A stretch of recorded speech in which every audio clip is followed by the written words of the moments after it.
కేసీఆర్ మళ్లీ ముఖ్యమంత్రి కావాలని మాజీ మంత్రి కేటీఆర్ అంటున్నారని, ఎందుకు కావాలో అర్థం కావడం లేదని కాంగ్రెస్ ఎంపీ చామల కిరణ్ కుమార్ రెడ్డి అన్నారు. బీఆర్ఎస్ పాలనలో 8 లక్షల కోట్లు అప్పు చేసి ఇప్పుడు 8,000 కోట్లు వడ్డీ కట్టిస్తున్నందుక మళ్లీ కేసీఆర్ను సీఎం చేయాలా? కేటీఆర్ సమాధానం చెప్పాలని చామల ప్రశ్నించారు. దళితుని ముఖ్యమంత్రిని చేస్తామంటూ అధికారంలోకి వచ్చిన కేసీఆర్ 10 ఏళ్ల పాటు తానే అధికారం అనుభవించాడని ఎంపీ చామల తెలిపారు. మళ్లీ ఇప్పుడు బీసీని ముఖ్యమంత్రిని చేస్తామంటే ప్రజలు ఆలోచిస్తారని, అయితే మూడోసారి కూడా కేసీఆర్ సీఎం కావాలని కేటీఆర్ అంటున్నారని, ఎందుకు కేసీఆర్ రావాలో చెప్పాలని ఎంపీ చామల ప్రశ్నించారు. కేసీఆర్ గారు మళ్ళీ సీఎం కావటం చారిత్ర అవసరం అని చెప్పిండు.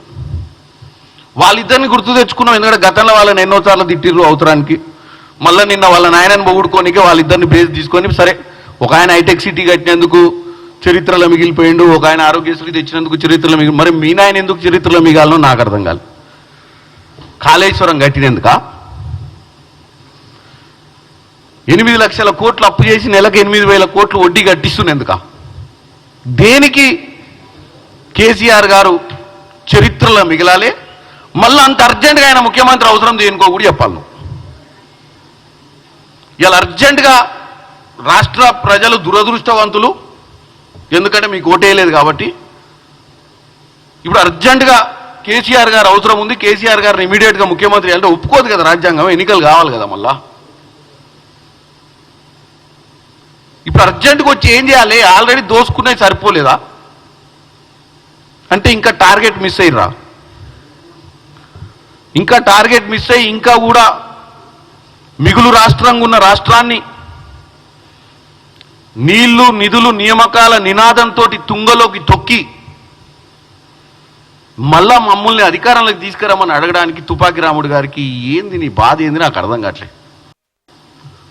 దళిత ముఖ్యమంత్రిని చేస్తా, దళిత ముఖ్యమంత్రి, దళితులందరూ గుర్తుపెట్టుకోవాలి, దళిత ముఖ్యమంత్రిని తెలంగాణ మొట్టమొదటి ముఖ్యమంత్రి చేస్తా అని చెప్పిన కేసీఆర్ 10 ఏళ్ళ నుండి ఇప్పుడు మూడోసారి మళ్ళీ ఆయన అవసరం వచ్చిందట, ఫామ్ హౌస్లోకి వెళ్ళి లేచి వస్తాడట. ఇప్పుడు జనం అన్నం తింటలేరట ఆయన లేకపోతే. ఇప్పటికైనా మేము అధికారంలోకి వస్తే, నిన్ననే కులగణన చేసినాం బీసీలు, మరి బీసీల శాతం ఎక్కువ ఉంది, మా నాయన కాదు ఈసారి మంచి బీసీని చేసి ముఖ్యమంత్రిని చేస్తానన్న చెప్తే కొద్ది గొప్ప తెలంగాణ ప్రజలు ఆలోచిస్తారు. మళ్ళీ మా నాయన వస్తాడు, లేవనికనే చేత కావట్లేదు, బయటికి రానికనే తిరగనికనే ఓపిక లేదు, మళ్ళీ వచ్చి మూడోసారి ముఖ్యమంత్రి కావాలని కొడుకు అడుగుతుండ అయ్య కోసం. దేనికి? ఆ రోజు నీళ్లు నిధులు నియామకాల నినాదంతో తెచ్చుకున్న తెలంగాణలో మిగులు రాష్ట్రాన్ని 8 లక్షల కోట్లు అప్పు చేసినందుక? 3 ఎకరాలకు దళితులకు ఇస్తా అని చెప్పిన భూమి ఇయ్యనందుక? కేజీ టు పీజీ ఉచిత విద్య ఇచ్చి ప్రతి ఇంట్లో ప్రతి వాడికి ఉద్యోగం వస్తుంది, చదువుకుంటాడు, నెలకు 2 లక్షల ఉద్యోగాలు ఇచ్చినందుక?